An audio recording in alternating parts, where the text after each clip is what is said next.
Good morning, everybody. Rick Thomas from Obsolete Video Services. Merry Christmas and Happy New Year, and here we are, first of the year. Anyways, guys, I was at my storage area, one of the three I have, like I spoke in previous videos, and I wanted to tell people we're doing a lot of improvements on my system, an awful lot, because we're going full SDI video recording to ProRes, standalone recorders, as well as directly to the computer for full edit. And so I found some serious problems that I happened to notice, and we're going to get around that. But anyways, if you're using these SDI analog SDI converters such as these are great. Okay, these converters are great, especially for the analog video, like the stuff I'm using. I've got several of these boxes, but you got to keep in mind when you're using analog converters, especially these Black Magic ones, I've got two of these built into this rack to feed through my color bar and time-based correcting unit before it pumps it out to the recorders or wherever it goes. But the problem I'm finding, especially from these analog SDI converters, is going through SDI completely, which is the way I've got this set up to my computer. Some video equipment, you're going to start having audio level issues, meaning like VCRs and Betamax machines and various different older equipment. The audio level going directly to these converters first is quite low. It's not, the levels are not that high on playback. And there's a lot of equipment, not counting this stuff, like this here has built-in amplifier, playback, monitor, audio, and all that crap, just like these over here. So you could set your audio levels on the professional stuff, but when you're dealing with really old, obsolete video equipment, and that also pertains to like 3/4-umatics and some of these, if you got tapes, the audios are very, very low. You may want to think about getting rack mount audio mixers and balancers and all that type of crap, which you can buy. So I'm not interested in that stuff. I'm basically need something simple. We're setting up this system to be very, very simple. So I pulled this out of my storage area, and I had one of these years ago. This thing is really kick-ass. It's a Radio Shack mixer, but it's an amplification mixer, and it also has all the RCA outputs on the back of it directly. This is a kick-ass mixer. I had one of these in the late 90s or mid-90s, and you could set your audio levels, and the output on this thing is insane. All right, this works perfectly for what I'm actually doing here. So when I'm taking vintage video machines, whatever I pop up here to do a transfer, and it has no audio output level adjustment, so you can set the audio levels, you know, if they're too high or way too low. You're kind of like, you know, it's kind of a real big problem, especially if you're using these mini converter, SDI mini converters, and you're going directly into SDI. So you want to be able to set your audio levels, and this is the solution I find that is actually the best, especially for the way I've got it set up. I'm not using any rack mount balancers or anything like that. You could buy all that type of shit, but I really don't need any of that super advanced audio stuff because everything here is relatively very simple. So we decided, I ran to my storage area and I was curious about doing this, and I haven't used one of these in years, but I love this unit. I've had one of these back in the mid, let's say 89, 90, when I used to do record recordings off of record albums, and this thing kicks royal ass.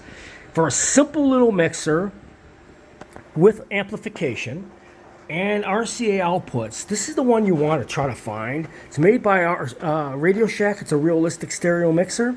This is a really good one. There's other ones online, but they really don't have the, especially, first of all, they don't have the RCA outputs. Most of them are all XLR. And this one here is strictly all RCA. And I've been online looking at the ones they had online, and most of them were all XLR, which I don't want to really deal with. And so for a simple amplification and balancer, this mixer does the job. I mean, especially when you're coming off of a lot of analog equipment through RCA, that type of stuff. This is the one this is my choice for an audio mixer. This thing really kicks ass. It really does. It's an older one, but man, oh man, this thing really does the job. As you can see, I got audio going through it now. Look at that. It's insane. And it's a perfect balance from the 3/4-umatic. So it shows you that the audio levels could be dead on using this unit, going directly into the front, which goes through your SDI converters, that goes through everything else, and you get a balanced out audio because you could balance it out and get that amplification you need, especially if you have an old piece of equipment that the audios are very, very low and you have no way to adjust it, or if you have some equipment where the audios are extremely hot, like on the EIAJ reel-to-reels. These machines have, perfect example, these machines here have no audio output balance levels at all. So the way they're recorded is the way you're taking it off of the unit, and it can be blaring hot. And you got to be able to go in and make your adjustments. You can also do it through software as well, but I'd rather do it from the equipment and get it right from that point of view, because if you come to the software, you can only adjust the levels so much. If they're blaring, you can't do a whole hell of a lot with it, even in software, if you're going to balance out your levels in the editing before you actually make the file. So you basically have to do it from the beginning. So you take it from the original recorder, you balance out your signals using a mixer like this. Highly recommended. This thing is just fantastic. And then you can balance out your audio before it gets fed into your SDI and your recorders like these, or directly to the computer. That way you can eliminate clipping and high blaring loud audio that's just off the charts on some of these tapes. And some of these tapes are so low, the audio is so low, you can actually kick it up quite a bit, so you can fix that part of it. So comes to audio, guys, it's very tricky, especially if you're going SDI analog conversion to SDI recordings, because you gotta fix the audio before you reach the SDI video inputs. Balance that out first, because if you don't, you're going to get it in editing or whatever, and you're not going to be able to fix them very well. The audio is going to be blaring so hard, you can only fix it so much. And if it's too low on that part of it, you could probably fix it in editing. But I'm encountering a lot of videotapes on reel-to-reels like this that the audio is blaring from the time, because people didn't know how to set the audio input or whatever the deal is. So I need to fix it on the beginning end or the starting end of it. So we're going to start using this mixer to balance out the audios before they go to SDI. That way I could get the audio levels, bring them down and correct them before I record them directly to SDI or to the computer.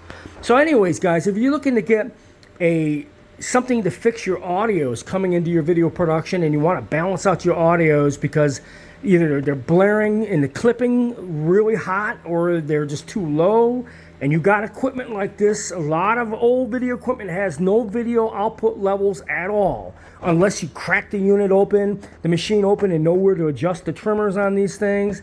And in most cases, you don't want to do that because they're factory set. You're going to want to get yourself a mixer. This is the mixer I recommend. It's got amplification built into it, and you can really set the audio levels coming out of the equipment no matter what it is, if the levels are hot, too low, or whatever it is. Plus, it's very easy to use. It's got all RCA outputs on the back of it and inputs, where most of these mixers you find online have nothing but XLRs, and you don't really want to deal with that crap. You want to make everything as simple as possible. Hope you enjoyed this video.